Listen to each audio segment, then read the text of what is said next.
Chegou a hora da entrevista do dia com Denise Campos de Toledo. E vamos falar de política internacional. Eu estou com o Christopher Garman, que é diretor executiva para as Américas da Eurasia Group. Christopher, boa noite. Boa noite, um prazer estar aqui com você. Satisfação recebê-lo aqui em nossos estúdios e vamos começar falando da Super Terça. Ela meio que definiu que os dois candidatos das eleições nos Estados Unidos serão mesmo Trump e o atual presidente Biden. E os dois têm grandes problemas, né? Trump, nós sabemos, ele sofre, tem 91 acusações de crimes, tem crimes de patrimônio, de declaração de imposto contra mulheres e tem crimes envolvendo até invasão do Capitólio. Seria crime contra os Estados Unidos, processos em andamento.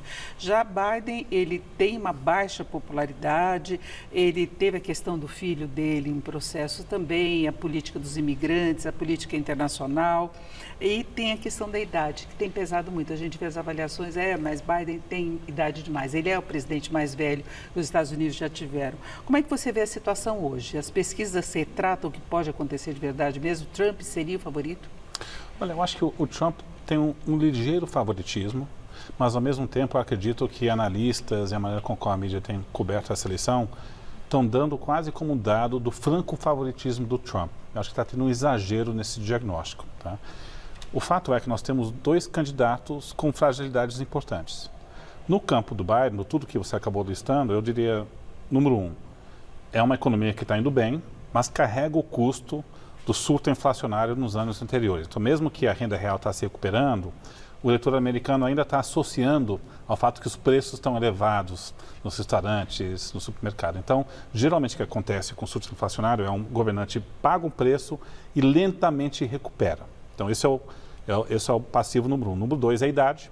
As pesquisas mostram que é um passivo para ele. E número três, imigração. Acho que esse é um calcanhar de Aquiles. Para o Biden, ele está com uma taxa de aprovação mais baixa, mas não está tão longe de um patamar onde o governante geralmente ganha uma reeleição. Geralmente, o governante com taxa de aprovação acima de 40% é favorito. Ele está com 38%, 39%. Então, a pergunta é, a melhora da economia americana vai ser suficiente nos próximos 4 ou 5 meses que possam aumentar uns pontinhos percentuais na aprovação do Biden, que aí pode fazer uma boa diferença. Do lado do Trump, ele tem um passivo das ações judiciais, ele tem uma associação com o extremismo entre eleitores independentes, né?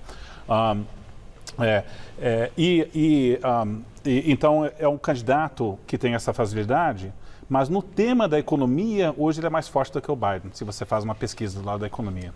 Então, eu diria que cada um com facilidades e vai ser decidido com assim, uma margem razoavelmente pequena. Então, está difícil de realmente ter grandes certezas sobre essa disputa. Mas é verdade, hoje, dado a vantagem do Trump sobre a economia e o fato que a aprovação do Biden está um pouco mais baixa, e o Trump é forte no tema de imigração, ele está com uma ligeira vantagem nessa disputa. Agora, os Estados Unidos têm um diferencial que os eleitores podem ou não ir votar.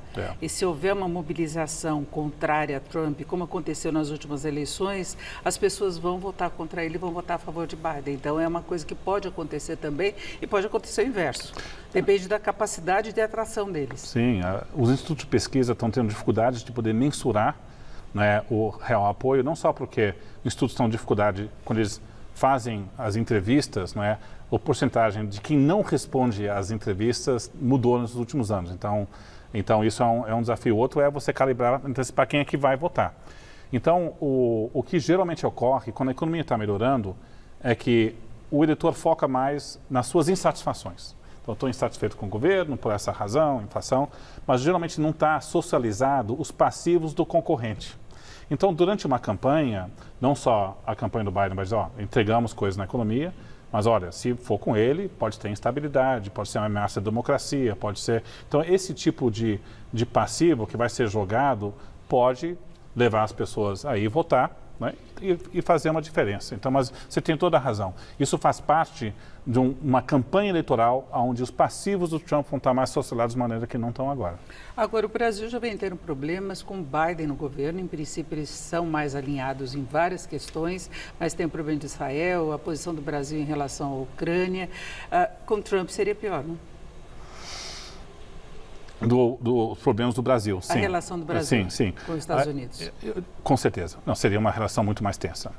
Evidentemente, você tem uma afinidade ideológica, não é, entre Biden e o Lula. Cada um enxerga que passaram por momentos semelhantes nas suas respectivas ambiente doméstico. Você também tem um pilar de uma agenda ambiental. Se você conversa com diplomatas americanos e brasileiros, no fundo, o que está tendo mais cooperação na relação bilateral, em termos de medidas concretas, é nessa pauta ambiental. Então, teremos um Trump e um Lula com, assim, nenhuma afinidade ideológica. O Trump abertamente dando apoio ao ex-presidente Bolsonaro e um governo que tem menos afinco em pautas ambientais. Então, o tema de cooperação não vai estar tão intenso. Agora, a ressalva aqui se a gente olha os países onde uma Casa Branca do governo Trump são alvos prioritários, o Brasil não está no topo da lista. Então, nós temos China, onde você tem uma grande preocupação dos assessores do Trump em lado comercial e competição geoestratégica.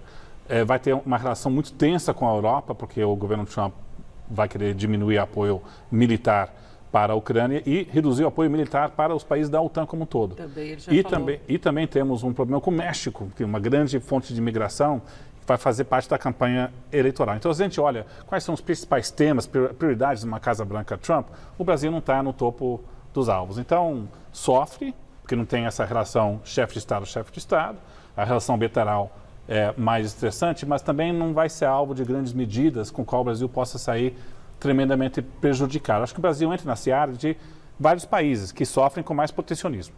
Agora, Cristo, o Brasil está com problemas em relação às relações internacionais, né? Hoje mesmo nós tivemos novamente falas polêmicas do presidente Lula, desta vez em relação às eleições da Venezuela.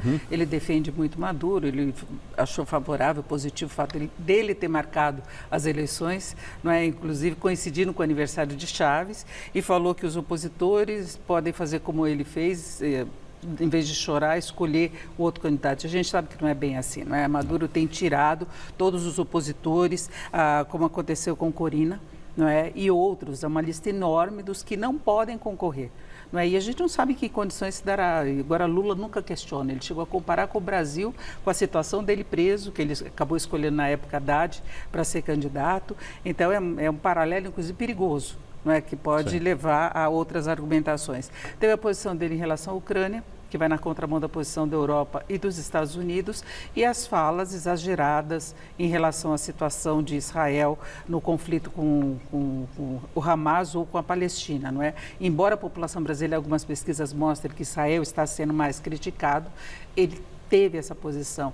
Você acha que isso pode trazer dificuldades maiores para o Brasil no âmbito internacional? O próprio Lula, ele causou uma certa frustração?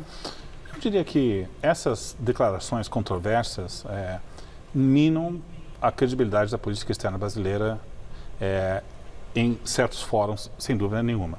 Né? Se a gente colocar o ranking, dentre aspas, do custo reputacional que o Brasil pagou com essas declarações, eu colocaria no topo as declarações da Ucrânia. Porque quando o presidente Lula faz uma equivalência de cada lado culpabilizado pela guerra na Ucrânia, isso interferiu diretamente na política de segurança nacional na Europa, né, que enxergaram como uma ameaça muito forte, e também com a política americana. Então, no fundo, isso gerou muito atrito em Bruxelas, em Washington, quando ele fez as declarações. Nas declarações de Israel, é claro que houve uma tremenda crítica doméstica, né, de Israel em si, mas é num contexto global onde a opinião pública não é favorável a Israel. Biden enxerga em Netanyahu hoje como um problema político, porque pode... o problema até nas eleições. Nas eleições, né? Na Europa, dividido também com populações muçulmanas e muita cautela, então não interferiu na política de prioridade política externa dessas principais potências. Então, a repercussão foi menor, mesmo que gerou um certo estranhamento de falar tão abertamente uma analogia tão inapropriada como essa com o Holocausto. Venezuela é um tema mais regional. Então, aí, essa proximidade com o regime Maduro, claramente com contorno semi-autoritário, gerou mais estranhamento com, Colômbia de um lado, ou países na América do Sul, Chile, não é? E menos uma dificuldade na Europa e nos Estados Unidos. Mas, a soma de tudo isso diminui um pouco o que nos Estados Unidos chama de soft power, que é a credibilidade mais suave. Isso mina a capacidade do Brasil ter um papel no G20 em temas ambientais, sociais, não é, energéticos? Isso não, né? Acho que não. Então, devemos ter um pouco de cautela, não exagerar o tamanho do dano. Perfeito. E eu agradeço muito mais uma vez a participação do Christopher Garman, que é diretor executivo para as Américas da Eurasia Group. Christopher, obrigado. Uma boa noite. Muito obrigado. Boa noite. Com vocês.